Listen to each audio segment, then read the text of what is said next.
So the second part of this is me kind of jumping forward. We do talk about this in area of study 2.2 in unit 4. We talk about ethical, social, biological implications.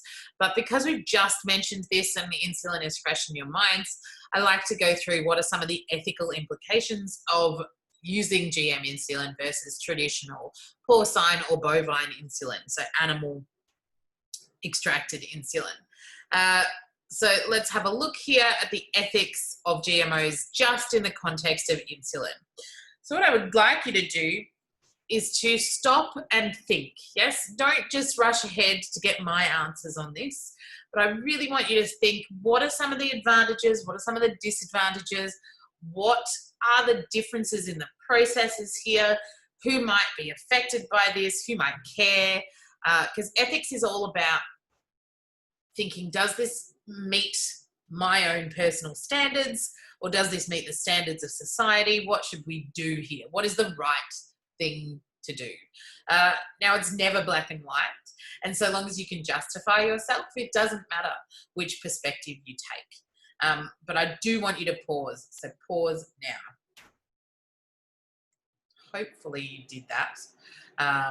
And we're going to go through, I'm going to go through some of the, what I see advantages of using genetically modified insulin are versus the disadvantages of using genetically modified insulin. So as a result, I'm going specifically talking about GM insulin versus traditional animal extracted porcine or bovine insulin. So advantages are that insulin used to be extracted from animals, pigs, cows. Now we can have GM insulin being used by vegans or vegetarians. Also people that might be allergic to cows' proteins or pig proteins. You can also get them, sometimes they don't have animal diseases. So there's no risk of that because we aren't going to bring any animal diseases over. In particular, pig DNA is not that dissimilar to human DNA, and a lot of viruses can be transferred between the two of them. So one of the other advantages of this is that you can use large fermenters, which might be the size of, say, your kitchen or a room in your house, and they can make huge quantities of GM insulin. So in one room, you can make enough insulin to supply thousands, possibly even millions of diabetics. It's also much cheaper as a result of only having to do that. If you think about pigs and cows, you might have to use an entire field. You might have to, then you've got to go and extract it. You've got to ethically think about how do you work with that animal so that you're not hurting it, or if you are hurting it, how do you extract the insulin? Yeah. So there's a whole bunch. You remove any of that ethical treatment of animals when you're working with bacteria.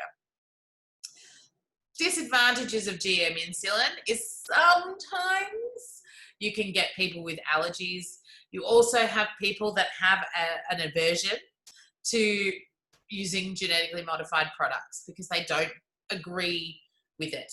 Yes, so the disadvantages with all GM things is that some people may believe you are playing God and manipulating DNA. Yeah, so just manipulating DNA in general. Sorry, you didn't see any of that. Let's just see if I can mirror that again. There we go. So some people may believe that you are playing God, and so therefore they don't like the use of GM insulin. And that's about it. So if you want to give yourself a challenge, I'm happy to have a look at these if you want. Outline the steps that you need to produce a bacterium with the gene for insulin inserted in it. And that is the end of GM insulin.